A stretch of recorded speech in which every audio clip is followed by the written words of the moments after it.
welcome to the Theology Pugcast. It's great to have you back. And I'm C.R. Wiley, and we have a part two today. The first part was our program last week, and today is part two on the theme that Tom is going to introduce in a moment. But before we go any further, as I noted, I'm C.R. Wiley. I'm a pastor here in the Pacific Northwest. I've written a number of things, and it's a beautiful day in Battleground, Washington. And the sun is out. The sky is clear. You can see Mount St. Helens and Mount Hood crisply outlined against the horizon, and it's going to be 75 degrees. The leaves are in, the flowers are out, and you guys are in New England. Anyway, so enough of the gloating. Glenn, introduce yourself.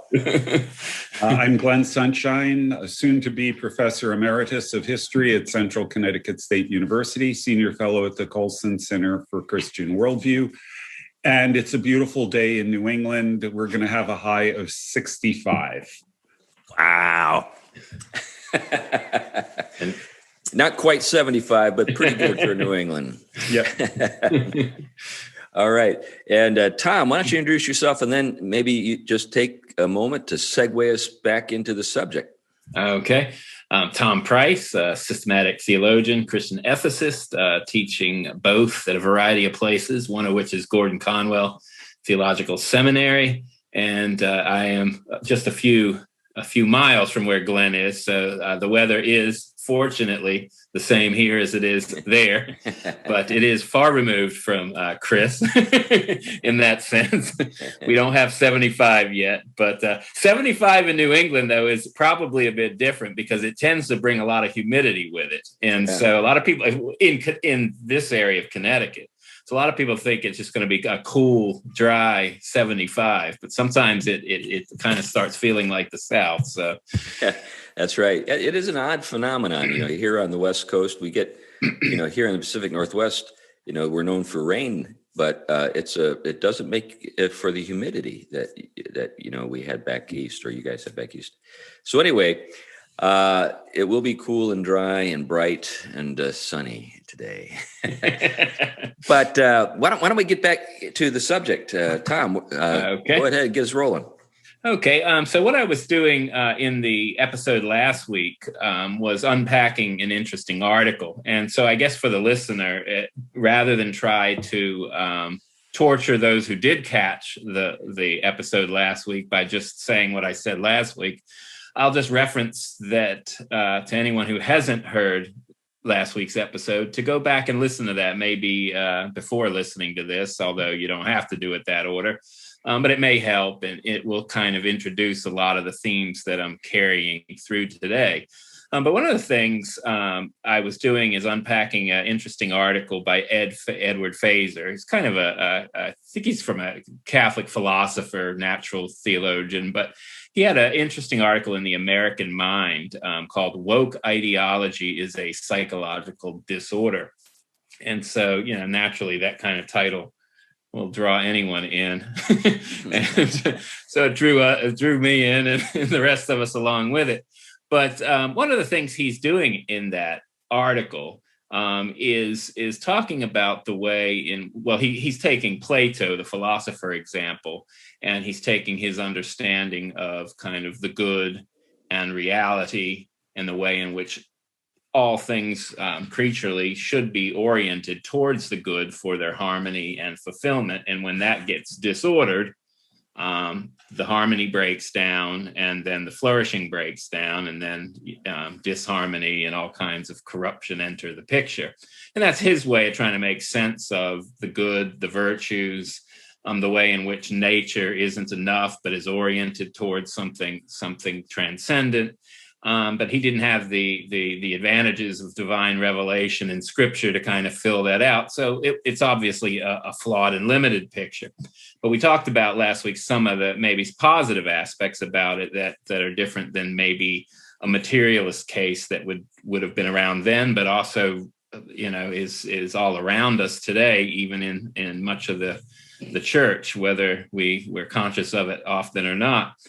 And so he's kind of talking about that, and I'm going to kind of get into what he talked about. But I think another way into the material and its significance is to kind of look at a lot of the things that are happening around us. I think we're all encountering things that we don't fully know how to make sense of all the time, but we see that there's a kind of increase in certain kinds of things.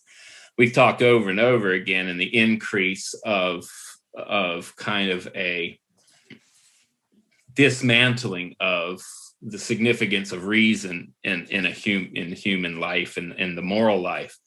Things have kind of moved from reason being able to discern some kind of truth, beauty, and goodness, or to understand revelatory truth in its claims on reality, to now reason almost sort of being a function of our wants and desires and our fashionings of ourselves and everything around us. And so then we've increasingly seen in our culture, reason now just becomes sort of a mask for our sinister agendas of power and dominance. And so if I make a statement that says, doing that is not good for you, I'm really just trying to assert my advantages and privileges and impose my picture on the world that benefits me.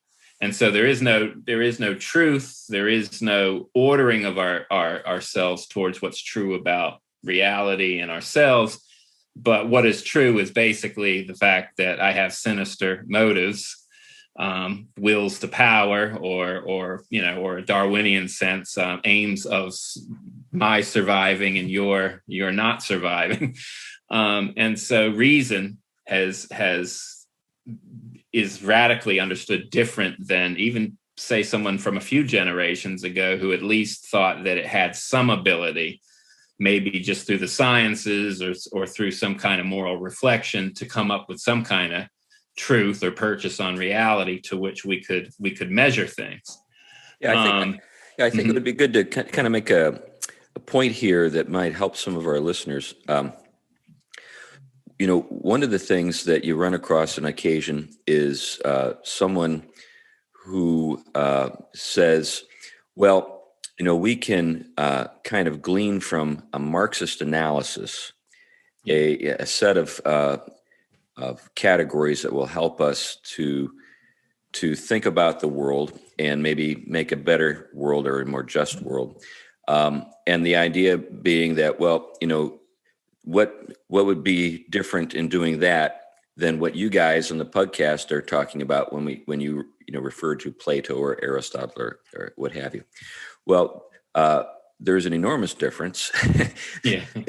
The church fathers rejected lots of pagan philosophers. They didn't just willy-nilly say, okay, we'll just take them all.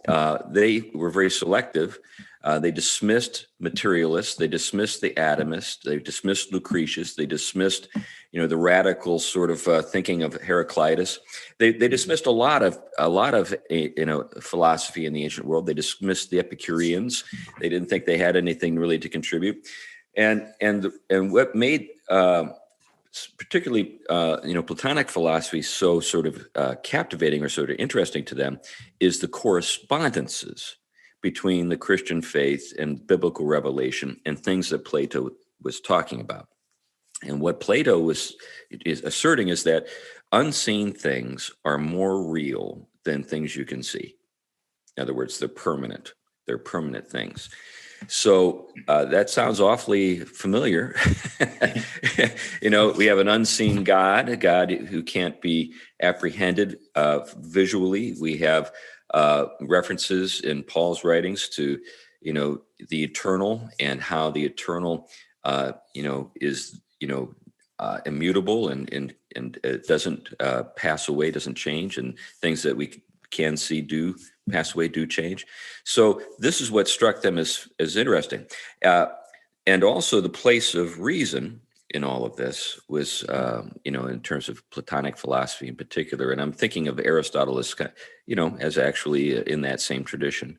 So it's important to make those points. I think one of the things that I'm going to do today is help some of our listeners to see, where the church fathers departed, how they stepped away from, and the apostles and so forth from Plato. And so there are points of disagreement as well, even with those guys.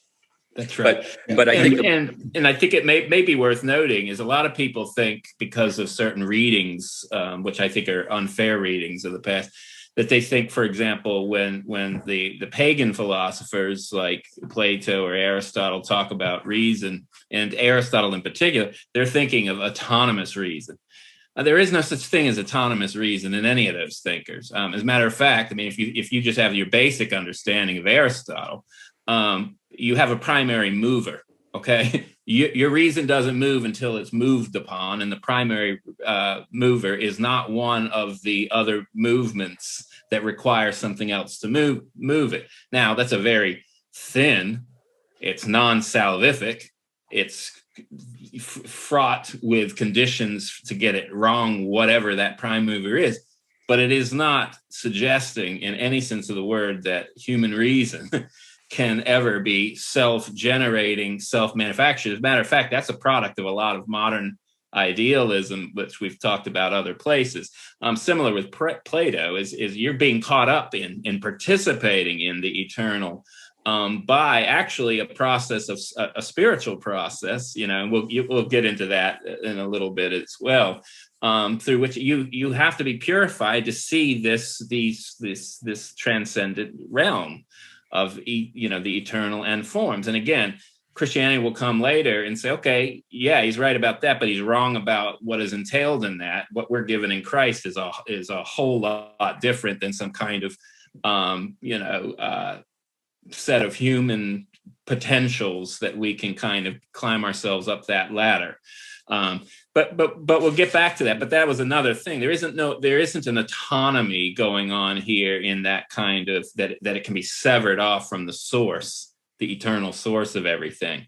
The reason. Oh, you had to. Mm-hmm. Yeah, before we move on, the critique of reason among postmodernists and critical theory people and all of that actually has an element that is worth noting. And that is that we're operating on the basis of a bunch of hidden assumptions called a worldview that we never really question, that may or may not align itself accurately with the world as it really is. And further, our reason is impaired by the work of original sin, so that we use it as a way of justifying ourselves and justifying our beliefs and things like that. So the critique works because there is it works in the sense that people accept it, because there is an element of truth there, and we have to really acknowledge that. If we don't, if we sort of ignore the validity of what they're saying, we're going to really kind of miss the boat in terms of actually being able to come up with an effective response to it. That's great point. And I think, again, this is, you follow just a good, robust Christian theology. All of these elements are there, both the recognition that we are, part of our constitution and natures in the image of God is such that it is rational and oriented towards truth, and our actions are related to that truth, but also because of the fall, that we in those parts of us that have not been purified through Christ, we want to our reason kind of does end up hiding a lot of those things we suppress. And therefore, the spiritual process of being weaned off of our idols, the truth element, and then our loves being purified, the sanctification element, are requisite to truthful, understanding of and using of reason and the proper ethical forms of life. So that is something I think. But one of the things I think it was coupling with, and from this article as well, is the other aspect that we see today is because reason has been looked at with suspicion, has been defined certain ways, and kind of taken from its classic place of part of our orientation towards the truth, and therefore its role in the purification of our our affections and loves and desires. Then what we also have, as we've talked about many times, is its replacement with kind of the affective aspects of ourselves and even the emotions, not governed by anything that helps them in some sense submit to the truth that reason is able to discern and orient ourselves to. I mean, this is a classic Christian way of putting it. Another way of putting it this way: we see people, we see churches basically geared right towards the more base drives of us as human beings, our kind of our wants, our desires, our best life, our wholeness in wholly this worldly terms. And so we don't find classical spiritual disciplines like practicing temperance, for example, withholding ourselves, fasting for the Protestant, right? I mean, we think of these things as kind of ornaments to someone who really just wants to have a deep personal, encounter with God, but we don't see them as part of the way in which the Christian life is to be embodied in light of the baptismal pattern of putting to death and putting on. And so because of that, we have a bunch of emotions being fed by the therapeutic and emotional kind of driven music, church, liturgy, theology, to which it's really just the there is no uprooting and reorienting of the affections towards the truth of God and who we are in God. And so reason, again, is not something, it's either detached or masking something, but it's not a place at which it needs to be regenerated. And in that regeneration, orienting the rest of us towards that truth that is now our reality in Christ. And so couple it with other something of a culture that has gotten rid of just natural virtues, right? Temperance in the natural sphere. I notice increasingly, and it's not just because of technology, but fights breaking out in restaurants and airports and cities and, burning down cities. You're seeing the intemperate, intemperance everywhere. And so, the aim is that we can just act and achieve some kind of good and truth just by unbridled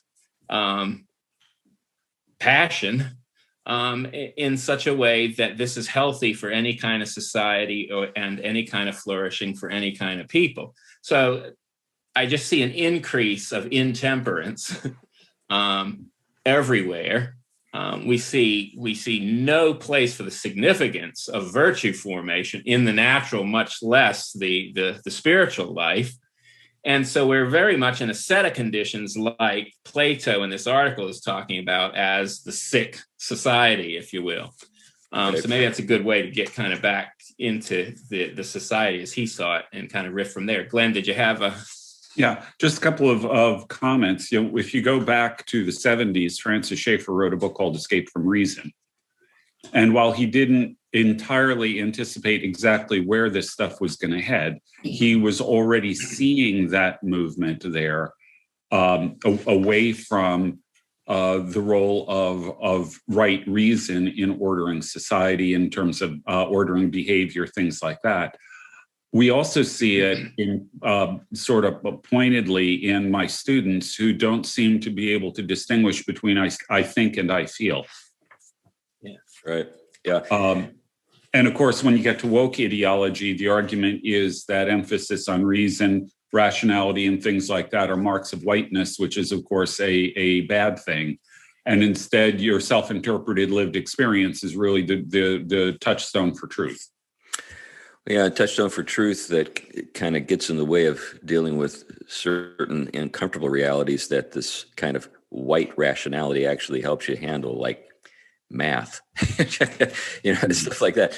But I think one thing to think about too here is when we think about virtues, we have the cardinal virtues, and then we have the theological virtues. Cardinal virtues being, temperance is one of those. Courage, prudence, and You see, justice, of course. So those are three things that even pagans identified as being absolutely essential to a well-ordered society. The Christian faith supplements those, or actually, I think, directs them toward their proper end. With the theological virtues of love, and faith and hope. But we talked last time about this kind of tripart analysis of a human being: wisdom, virtue, and appetite. And what we've been talking about is how wisdom and virtue have been lost, and appetite seems to drive everything, and it has no guidance. You need wisdom and virtue to guide the appetites. It's not as though the appetites are bad. If we didn't have appetites, we'd all be dead. We've got to eat. We've got to procreate. We've got it. But I actually think that wisdom and virtue refine the appetites and develop them in ways that make our lives richer. So it's not as though we're saying that there's no place for the appetite in our lives. It's that we want to refine and direct those appetites toward higher goods, higher ends. I think it's interesting to me how even the most appetitive person, person who's driven by an appetite, does long for or sort of strive to refine things that they enjoy. So, you think about, I've known lots of guys who are really good with meat, guys who are just sort of blue collar, kind of guys who would never think of themselves as being wise or particularly virtuous. But when it comes to smoking meat, those guys think a lot about it, and they exercise a lot of patience, and they do a lot of things that require. So I actually think a lot of blue collar guys are very virtuous and very, very intelligent and wise. They just don't think of themselves in those terms, those categories. But I think they would be the first to agree that, if you really want to enjoy life, it's not just a matter of giving yourself, sort of over to your appetites in immediately, like a child, and shoving food in your mouth, or an animal. But there's a place for virtue and reflection, even in this area that, we don't want to completely control us. That's right. I mean, Ed Feser has a nice quote where he talks about in Plato's vision, the vast majority of people are appetitive, and I think he's right with this.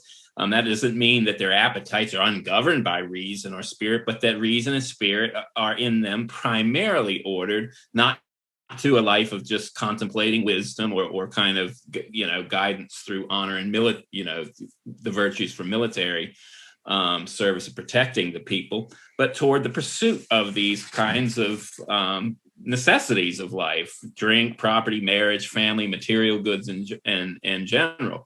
And they make up the productive class. And there is no other group without this group. And I think, let's take someone who Plato wouldn't have liked very much, the artist. I'm going to take what I would consider what he would say way down on the train, the rock and roller, for example. But one of the funny things you even notice about the rock and roller, right? Okay, early on, there had to be some self-discipline to learn the instruments, to harmonize together and do this, but it was sold as what he will see as one of the lowest forms or base forms of lifestyle, the hedonistic lifestyle, the radical libertarian, the drug culture, the sex culture, and all this. But what you've noticed about most of the lives that did survive that stuff, the Mick Jaggers of the world, is however they put that persona out there, now they got like family lives, they're drinking water and healthy, all this stuff that is for it goes completely against the kind of attitude of their early stuff. But they to cultivate what they do love, whether now it's probably a product for them, so it's really way down there on Plato's level, but still even on that level, to sustain it in ways that don't that don't kind of upend the point of it all, they had to kind of move towards orienting their affections and disciplines in such a way that they weren't governed by the worst parts of themselves. Yeah, it'd be fun to hear Mick Jagger sing about the virtues, the cardinal virtues. Well, Roger Daltrey just came out with something attacking wokeism. I mean, so some of these guys are coming along. Yeah, so much for the teenage wasteland. He's really getting a glimpse of it now. Right. Yeah. And so one of the things that we were talking about, or move the conversation into, we talked about the way for Plato, good human beings, in Plato's view, are those in whom desire is subordinated to the objective natural order of things, grasped by reason, and a good society is one governed by those who best know and practice this kind of natural law.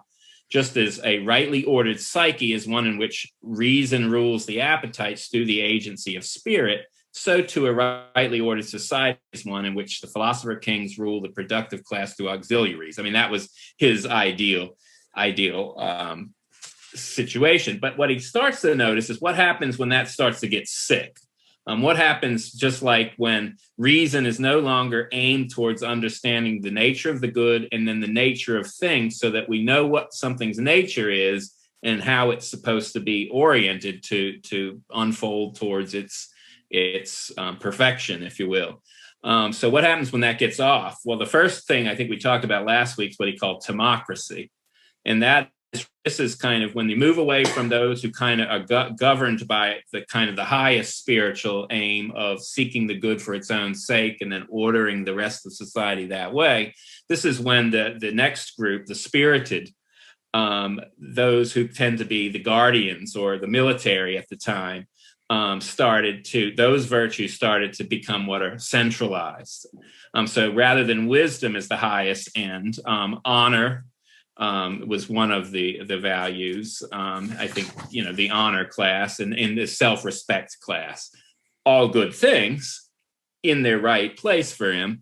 So the appetites are kept in check in this personality type, but they're no longer oriented towards the good, but rather honor and self-respect. But because they have a temptation or a weak place here for competitiveness, that's just part of this, putting the spirited on the highest level without reason governing.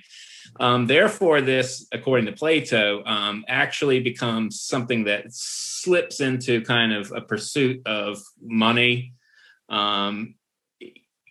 in the temptations of a kind of lower set of expectations. No longer is honor really govern it, but the love or an undue interest in money is one of the things, which, of course, for him leads to a next group, the oligarchs. So when money starts to become more important than honor and self-respect, you start to get a place in which the appetite becomes progressively to dominate individuals in society. And this group here basically puts the pursuit of money and what money can get at the heart of everything.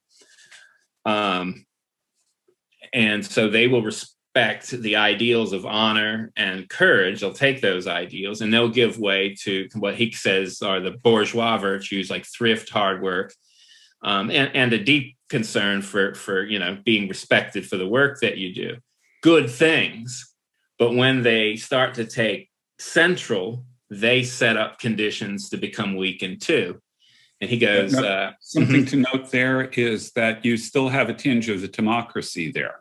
Yes. In that, you want to be respected because you do good work. It's no longer because of your military prowess or anything like that. It's because you do good work. But there is still a sense of honor that's attached there. Yes. And that's important, because when it's that slips and no longer is something that can orient that kind of the purpose of hard work, it moves towards, money can be made not simply by doing honorable things, but catering to our baser desires. And so this is what Feser calls sort of the American business model these days. He says, where oligarchs inevitably cannot resist seeking profit in catering to the frivolous and immoral wants of the young, and in taking advantage of the foolishness of those willing to incur massive debt. And he says their own children become spoiled, soft, idle, and profligate. And this is a quote of Plato: "Love of money and adequate self-discipline in citizens are two things that cannot coexist in a society." And I think he starts, "The rich have no greater concern for excellence than the poor." Appealing to an insect metaphor, Plato says that a class of shiftless and unduly drones arises in this decadence, dominated by unnecessary desires, such as excessive interest in sex and a taste for a more varied and luxurious diet.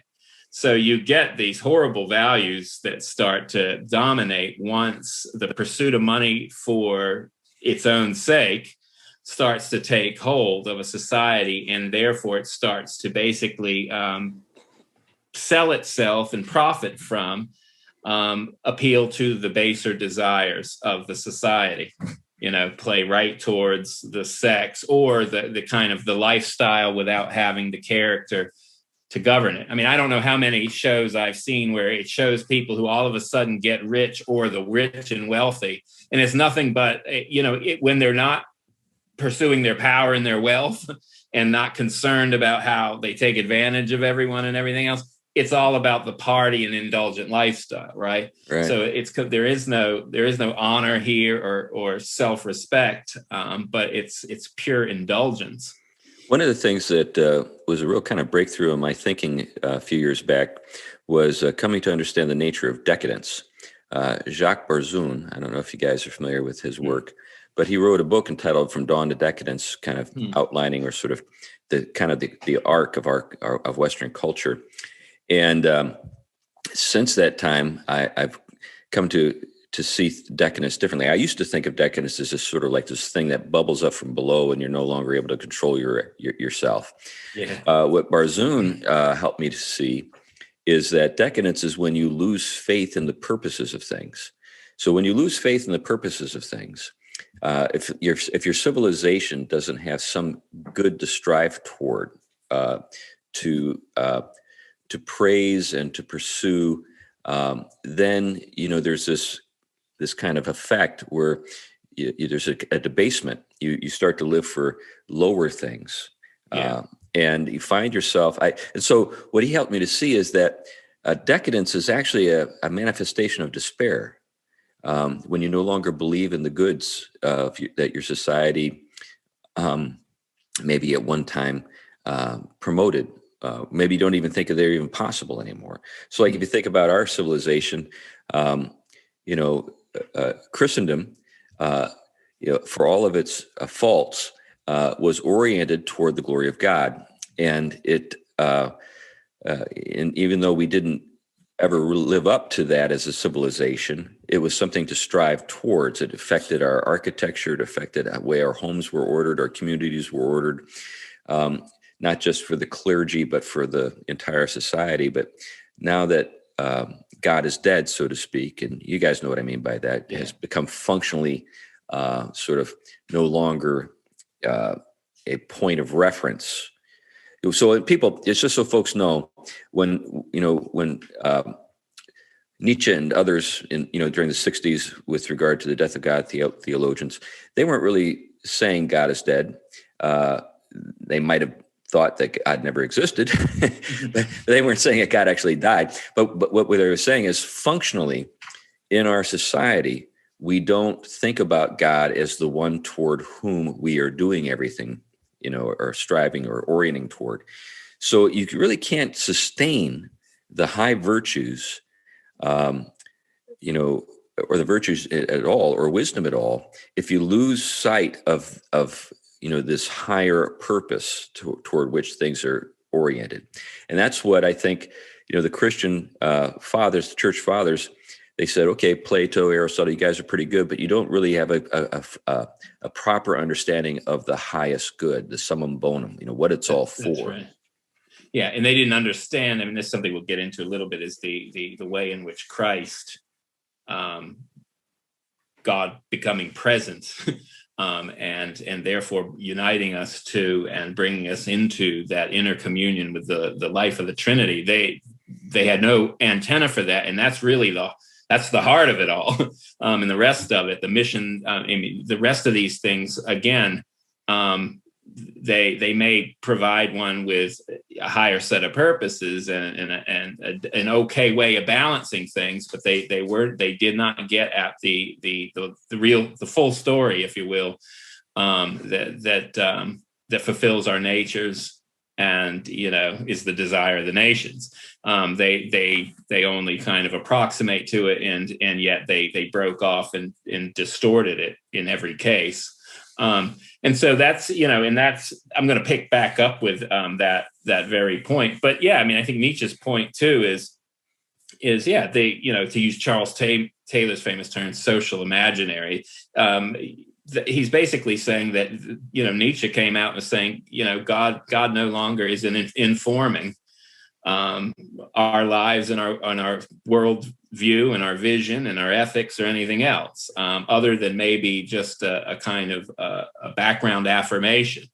And I think it's very true in a lot of the church is that, again, the Christian view of God and Christ and the religious and moral frame that makes sense of Christ and the Trinity are kind of thinly affirmed and really doing no work, and other things have replaced it. And and this, I think, this levels for a fair critique by the postmodernists in the rest of their unfairness for the fact that a lot of times what has replaced it in the church is a mask for a particular kind of life, and not the one who is life itself.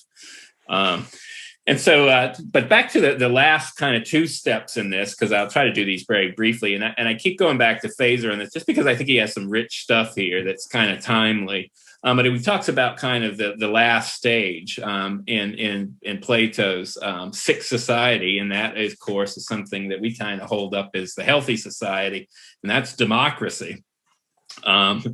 And so he says the first thing to keep in mind is that he's not talking about a procedural matter. He's not talking about the way in which people are elected or policies decided, but he's talking about a character type that predominates a society.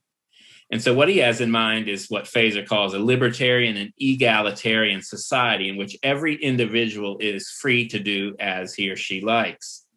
So bourgeois restraints on appetite disappear so that desires are checked only by competing desires rather than by reason, spirit, or even the oligarch's middle class solidity. Feser says democracy, as Plato describes it, is basically what American society in the 21st century has become. Oh yeah, if you've read the Republic and you get to that section of the Republic, you do think you're reading like the National Enquirer. It's just amazing. That's right. That's right. And one of the quotes is it treats all men as equal, whether they're equal or not. But in particular, it treats all ways of life as equal, no matter how puerile, irrational, or immoral.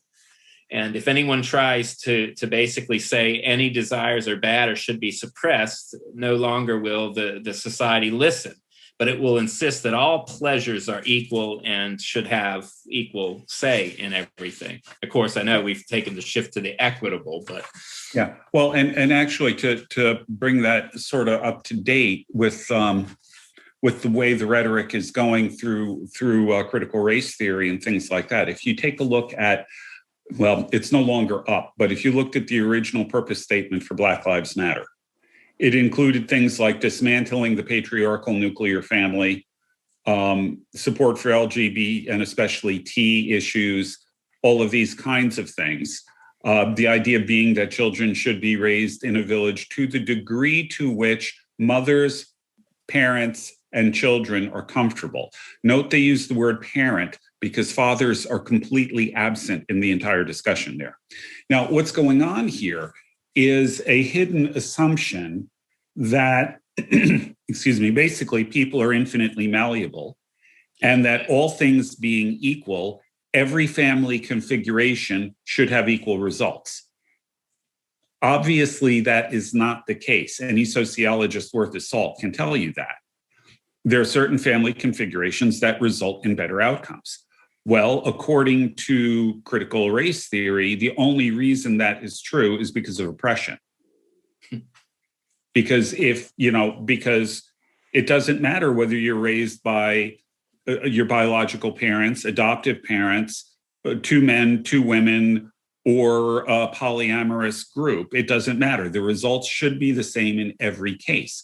Since they're not, it's because the patriarchal nuclear family is oppressing all the others. That's why they get better results. And to note that oppression here is not something in the biblical sense of the word. Right. It really, and this is something very few people have done much unpacking on, but it really has to do more with placing limitations on radical autonomy. Mm-hmm. That's really what it has to do. Anything that puts a limit on a certain person's demand for the self-expression of whatever they want or will becomes an oppression. This is one of the things that he talks about. The end result is of the democratic society that starts towards tyranny is that, quote, Plato, the minds of the citizens become so sensitive that the least vestige of restraint is resented as intolerable. And so why does a Christian who aims or should be aiming towards certain kinds of moral restraint, temperance, and why do they become such a threat to where you're arresting them for, not wearing a mask or something when they go to service around other people who have chosen to? Why? Because there is a form of restraint that is offensive to this what he would call psychological disorder of becoming so sensitive to the least vestige of restraint that you cannot tolerate those that have restraints. Yeah, I think what this kind of leads us to is how virtue is fostered, how it develops. And I don't know if you were hoping to get to that, Tom, but we've been talking about the kind of the structure of society. We've been talking about how it reflects a well-ordered person. So, a well-ordered person obviously is guided by wisdom, and the spirit or the virtues are exercised to direct the appetites. But I think the question then is well, how does it happen? How does it occur? Is it just simply a matter of somebody forcing other people to do things they don't want, or is there something more to it? Mm-hmm. And I've got some thoughts on that, but I didn't want to preclude anything you wanted to say about that. Well, actually, before we get into virtue development, we might want to get to Plato's last step. Yeah, maybe we'll do that, and then we'll move towards that virtue development, and then we can kind of unpack I know we're kind of getting close to time ending, but the kind of some of the Christian contributions to this. But yeah, enter the tyranny stage.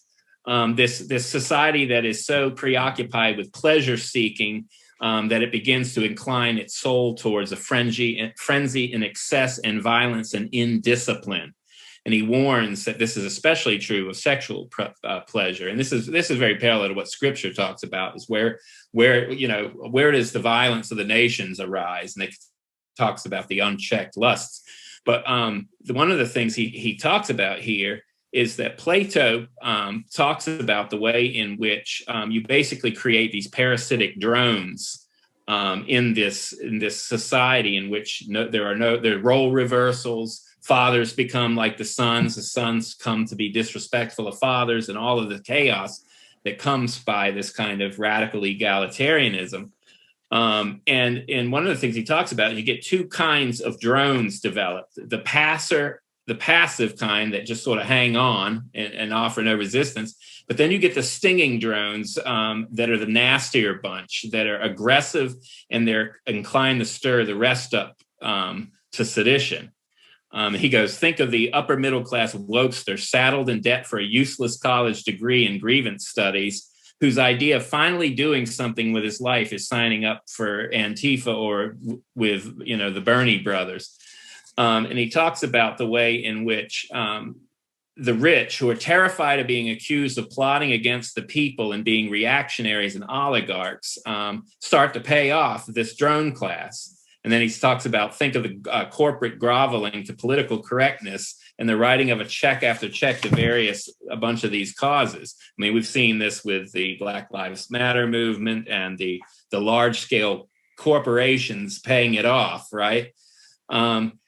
And so basically, this begins to create the tyrannical personality type as an extension of the democratic personality type, bringing in this kind of characteristic lawlessness into the heart of society. Glenn, did you want to say more on that? Yeah, well, it's something that has been observable for a while. I talked, I think in Why You Think the Way You Do, one of my books from several years back, I talked about the insistence on complete, I forgot the phrase I used, but it was something like unlimited freedom, meaning especially sexual freedom, enforced by government regulation. And that weird dichotomy that you want this unlimited freedom, but you want the government to enforce it, is it's irrational. It makes no sense at all until you read the Republic. Right. Yeah, and I think maybe this is a good segue to getting into that matter of how is virtue inculcated? How is it developed? I think one of the ways that Aristotle and Plato fail is in this area. They don't really know. Plato pretty much says so. He says, I don't know how this works. Now, he proposes something called anamnesis, which is the idea of the doctrine of remembering. So there's this idea that he promotes based on this supposition that we must have lived a life before. He's referring to, in this particular instance, how we recognize something as being true. How do we know that something is true? Because we can recognize its truth because we've encountered it before in a previous life. This is kind of a kicking the can down the road matter. Eventually you find yourself at the start. Right? Some place has to be where the first encounter with truth occurs, right? And how do you recognize it then? But it also comes, it relates to this whole matter of virtue. Essentially, Plato doesn't have a very good way of sort of talking about it, apart from just throwing up his hands and saying, well, it's the divine gift. It's some kind of charisma. Some people have got it, some people don't. But that doesn't help you with getting it when you've got a sort of a shortage in a society. Aristotle comes along and he proposes a kind of practical approach where he says, the development of virtue is essentially just habituation. The courageous learn to be courageous by being courageous. You say, with this kind of tautology.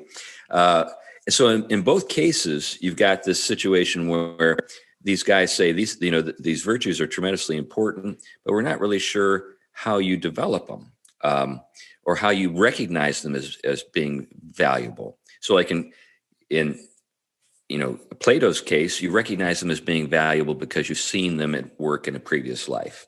But again, where does that start? You've got this kind of problem of kicking the can down the road. And then with Aristotle, you've got the sort of like, well, why do you want to develop courage in the first place? Why habituate anybody to it? You might say, well, it fits in this larger structure, but how do you even recognize that? And I think this is where, the Christian faith doesn't simply supplement, but corrects. And I think that there are two things that the Christian faith, introduces that I think fill out a pedagogy of virtue. One is the image of God. So the image of God, in a sense, can function like anamnesis in the sense that there's a kind of a sense we have for the divine because we are made in God's image. We're kind of predisposed. This is what Paul is getting at in Romans 1 when he talks about, we're human beings made without excuse. We know what's right. We know what's wrong. Why do we know what's right and what's wrong? Because there's some sense in which we can recognize the divine because in some sense the divine is in us. Now, I don't mean that in a sort of a new agey way, but I mean it just in the sense of being in the image of God. We're made in the image of God. And then the whole process of developing virtue, requiring the sort of the ongoing and present work of God in your life through faith and through the operations of the Spirit, talking about spiritual gifts. being virtues, love, joy, peace, gentleness, and so forth. These are things that are active in our lives because we're participating in the life of God, and the life of God, because he is in us and we are in him, is working in us to help us develop these things in the process of sanctification. So these are, I think, really much better, because they're true, ways in which virtue gets developed. Then, I think our practical problem in the world today is why isn't the church doing a better job of helping people grow in virtue, Christian graces, and so forth? But anyway, those are some observations. Yeah, and I mean, I think there's a lot there. I mean, and I think over some different weeks, because I'm kind of fleshing out some moral theology stuff anyway, I kind of be picking up some of this stuff at other points. But one of the things, I mean, of course, is what Christianity is doing. It recognized, of course, when it engaged these philosophies, that what they were onto, Plato and Aristotle, was this notion that understanding the nature of reality is very significant for understanding the nature of the moral life. And although they could only at certain points end up speculating because their reason is darkened, what we have in Christ is an illumination of the true nature of the image of God we have in Christ right before us, the image of God carried out the right way. And so then from that, we also have a connection to the very inherent logos of creation and its inherent order. So we can start, virtue grows right out of the notion of, as Aquinas will say, following right reason. But this isn't autonomous reason. This is regenerative reason. And so if you notice in Colossians, what is the place of our reason and our creaturely enactment now? We still have reason, and we still have things we can do, enact, things we can withhold from and pursue. These now are placed in the realm of reality that we are as Christians, which is Christ's resurrected state. And so because of that, we aren't left with trying to muster up a sense of fallen human energy to realize the moral life and these virtues, but we actually have the genuine power because we have it from the resurrected life of Christ. So these virtues now, and the renewal of our attention as we contemplate who we are, seek things above, right? Then on earth, you no longer do these things, but you put on these things. There is a genuine putting on. That's the ethical life. And there is a genuine knowing who we are truly as creatures in light of the resurrection. So we have all of these things. And so there is an exercise of holding on to things, not letting certain things about us get out of hand. You who stole, steal no more. There's a practice. It's not just a command. A command doesn't do anything apart from also being able to enact it, right? And so, how do you do that? How do you have a need and you see it right there and you can, through your desires, steal it from someone and have it assuaged? How can you do it? Well, a new vision of reality. God is the one who will supply all your needs according to his riches and mercy, that it is wrong to steal and do injustice to a neighbor because reality is that way. But also, by doing so and reorienting your life, you will also be a part of a moral fabric that will help you to begin to have the kind of life that flourishes in producing things, finding work, and doing things to where you don't have to be in that situation with your neighbor. So, you have this revolution taking place in the Christian understanding that the mere natural virtues in their fallen state are incapable of developing. Yeah. Now, giving Plato and Aristotle their due here, both of them were onto something. Although Aristotle, I think, closer than Plato.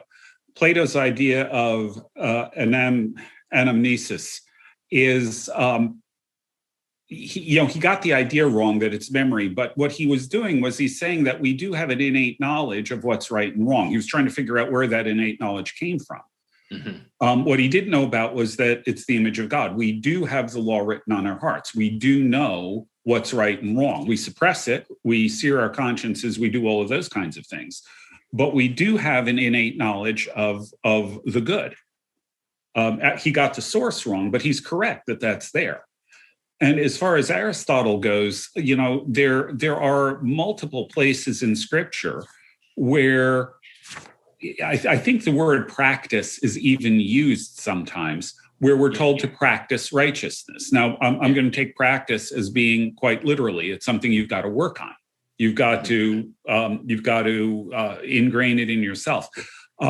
Today, I was doing in my devotions the verse that says, from Romans about rejoice in tribulation, because tribulation produces perseverance. Perseverance, character, and character, hope. And hope does not disappoint us, because the love of God is shed abroad in our hearts through the Holy Spirit. The idea of tribulation or struggles that we go through, what we can't do in those struggles is fold. We can't just collapse. We can't just give up. We have to persevere, and it forces us to persevere. And as long as we persevere rightly without getting bitter about it, it will develop our character. So, Aristotle is really aligned with that. But from character to hope that doesn't disappoint requires the love of God shed abroad in our hearts by the Holy Spirit. And at that point, the culmination of that is emphatically, very directly, the work of the Spirit. The Spirit's at work, of course, through all of these steps. But in Paul's formulation there, the Spirit is the thing that brings it to its ultimate culmination, where we can have confidence in the ultimate good of all that we're going through under God. Yeah. That's what you typically see theologian after theologian who wrestled through how to balance these things. They would say, of course, the spring for our ability to do it, even in common grace, is supernatural love. There are approximations, for example, of patience in our regular everyday dealings with things, whether you're a Christian or not. Sometimes you can be patient at the bank when someone who's a Christian isn't, right? We see this kind of thing. But what is properly understood as something like patience is it's not simple toleration or putting up with a difficulty but is actually doing this for some future good, which is actually, as Christians understand it, the perfection of our nature in union with the Trinity. So yes, a fallen creature can demonstrate some natural goods by a certain kind of grace towards a good end. But for a Christian, we understand that the supernatural love that drives that, even for the fallen person, is at the heart of any virtue. And that when the Christian has it in a way that it's weaned off of those aspects about it that are not seen from the light of supernatural love. And you see the purpose of it, that ultimately it's about the perfection of our natures for our communion with the eternal God and each other. And so, yes, this theological setting that governs our regenerate experience is such that it allows for us to take those insights of someone like Plato and Aristotle and actually position them towards the real ultimate good that they wish they had access to. Mm-hmm. Yeah. Now, you mentioned Colossians. There's a really interesting passage in Colossians on this, not exactly dealing with developing virtue, but dealing with getting rid of vices. And what it says is, why do you submit to regulations like do not handle, do not taste, do not touch? Yeah. These have the appearance of wisdom with their self-imposed discipline and their will worship. I love that phrase, will worship. But they are of no value in restricting sensual indulgence. So this idea that we can do this by our will, worshiping our will, we can do this by will, we can do this by deciding we're going to follow a whole bunch of regulations. None of that really, because it's external, none of that really touches the heart. None of it really transforms who we are and allows us to develop true virtue, as opposed to just this sort of fake virtue that consists of deciding, okay, I'm not going to do X, Y, or Z, and I'm going to force myself into that situation. It doesn't really change our hearts.